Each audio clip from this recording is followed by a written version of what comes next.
mois de mai dernier, Jean-Pierre Coff avait publié un livre. Il en publiait quasiment un à deux par an sur plusieurs sujets, pas seulement la gastronomie. Dans lequel ce livre, il racontait, alors là, c'est tout à fait autre chose, sa vie, son enfance, ses réussites et ses échecs-là. Et c'est à vous qu'il avait confié tout cela. Alors, il vous avait reçu chez lui dans son antre. Hein. Dans son antre, en Eure-et-Loire, à Lanneret exactement. Il avait une maison magnifique avec un jardin, vous l'imaginez, somptueux. Il adorait. Une belle cuisine, vaste. Une vaste cuisine, évidemment. Et c'est vrai qu'il nous avait reçus en mail il y a moins d'un an pour évoquer une vie de Coff. C'était chez Stock, c'est la parution de ses mémoires. Et je me souviens à cette même place, William, vous avoir dit il y a 10 mois que je l'avais trouvé très grave, Jean-Pierre. Évidemment, il plaisantait, mais le fait de s'être replongé dans sa vie tumultueuse, quand même, il y avait eu de jolis hauts et des bas très très bas, puisqu'il avait été ruiné à un moment donné, il avait eu des accidents de voiture, il avait eu plein de pépins. Et dans sa propre famille, des choses il avait perdu aussi notamment deux enfants. Oui, donc il avait beaucoup. Et il disait justement, il avait. Ignorait, ça. Oui, voilà, oui, il avait voulu justement croquer la vie à pleines dents. Coff, il était, c'était un être très rabelaisien. Il était tellement français dans ses coups de gueule. Quand il avait vraiment, je pense, pour résumer, il avait la dent dure, Jean-Pierre Coff, mais le cœur tendre. Je crois que vraiment là tout est résumé. Et donc nous l'avons rencontré. assez pudique aussi, mine de rien, parce qu'on se disait, mais ce gars-là, qu'est-ce qu'il fait comme bruit? Non, il était extrêmement pudique. Eh bien, on savait peu de choses de lui. Et justement, le fait de s'être livré, il avait été puisé au fond de lui-même pour parler de sa vie. Regardez s'il était trop mignon avec son pantalon, son petit short bien remonté sous les bras comme on faisait à l'époque. Allez, regardez, souvenir.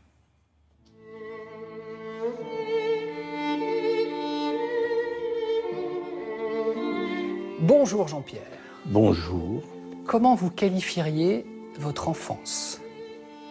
Merdique. Être enfant pendant la guerre, je souhaite ça à personne parce que c'est pas rigolo. C'est affreux ce que je vais te dire, mais pour moi, c'est une chance que mon père ait été tué pendant la guerre. Mon père serait vivant, je serais sûrement coiffeur à Lunéville. Et j'ai rien contre Lunéville, hein, c'est une ville très sympathique. Mais rien contre les coiffeurs.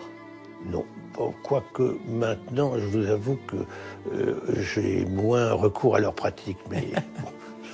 Votre première télé répertoriée en tant que telle, Jean-Pierre, c'est 75. Vous intervenez dans Le Petit Rapporteur de Jacques Martin. Oui. Il fait quoi, le Coff de l'année 75? Il est restaurateur. Oui. Je veux qu'on se marre chez moi, qu'on soit heureux, que les gens aient envie de bouffer, envie de fumer des cigares, envie de rigoler, qu'ils sortent de là avec envie de baiser, que ça soit sympa. Alors c'était un truc pourri, vraiment. Et j'y ai mis les meubles que les huissiers m'avaient pas encore piqués. Et j'emploierai 1er client avec 8 personnes un soir. C'était le miracle, quoi. Si j'étais un peu taquin, Jean-Pierre, je vous dirais que peut-être que vous avez raté votre vie, parce que c'est comédien que vous rêviez d'être. Oui, j'ai même eu un prix, et j'ai eu le prix Marcel Achard. Mais je ne me serais pas marié, j'aurais vraisemblablement continué. Mais j'avais des responsabilités, puisque je m'étais marié, et que je voulais fonder une famille. Puis ça ne s'est pas passé comme ça. Et aujourd'hui, quand on invite Jean-Pierre Coff, on sait qu'il va faire du Coff, c'est-à-dire qu'il va s'enflammer. Il y a un côté comédien aussi, peut-être cette part de... Ah, ne tombez pas dans ce travers qui laisse à penser que je peux me mettre en colère à la commande. Non, parce que sinon, c'est la façon dont vous allez vous mettre en colère, Jean-Pierre. C'est que vous êtes sincèrement en colère, mais vous avez un côté théâtral. Je suis comme je suis.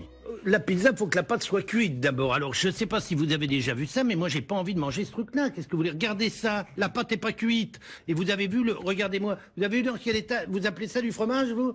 Qu'est-ce que c'est que ça? C'est de la merde, monsieur. Vous savez, quand je vais faire une promo en Suisse, je me souviens, une productrice qui me dit, dites-moi, vous pouvez me faire une colère à 21 parce que c'est le moment où l'audience baisse.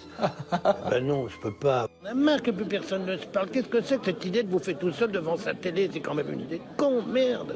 Vous avez des regrets, Jean-Pierre? Quand on arrive à la fin de votre livre, on sent de la mélancolie.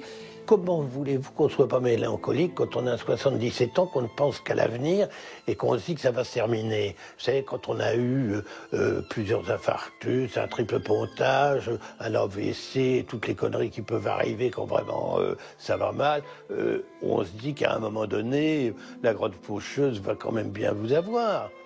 Les arbres que j'ai plantés, qui sont des enfants pour moi, je ne les verrai pas pousser, je ne les verrai pas grandir. C'est malheureux, ça, quand même.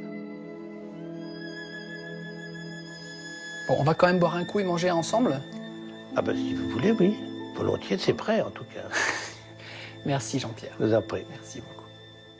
Ah oui, parce que quand il recevait l'équipe de France 2, il dit, bah, vous restez bien à manger un morceau. Bah, et on est un peu venu pour ça aussi. De mémoire, William, on a commencé le déjeuner à 13h, on a dû le finir à 17h30. Mais on a fait une petite balade dans le parc quand même pour Oui, parce digérer. qu'il avait cette passion aussi, effectivement, de l'environnement. Ouais, ah et il plantait ses légumes Il et plantait ses ses arbres. légumes, ses arbres, évidemment. C'est vrai, vous avez raison, il était assez mélancolique à Oui, ce beaucoup moment-là. plus il y a un an, vraiment, au moment de la rédaction de ses mémoires. Il a eu 1000 vies, Jean-Pierre Coff. Meneur de revue au Paradis Latin, William. Il a tout fait, il est évidemment comédien. Enfin, il va beaucoup nous Et manquer. c'est dans son restaurant qu'il a rencontré beaucoup de gens de ce métier-là. Il vous le dit. Il ouvre un tout petit restaurant. Jean Poiret, un des premiers clients. Poiret en parle à tous ses amis et c'est parti. Quoi. Et c'est puis parti. très ami avec Jean Carmet aussi, bien sûr. C'était son grand pote, Jean Carmet. Et Miu Miu, qui était Également. aussi ça. Oui, je absolument. crois sa meilleure amie. Voilà, merci beaucoup pour ce court rappel de la vie de notre ami Jean-Pierre Coff, qui est aussi le vôtre. On passe là.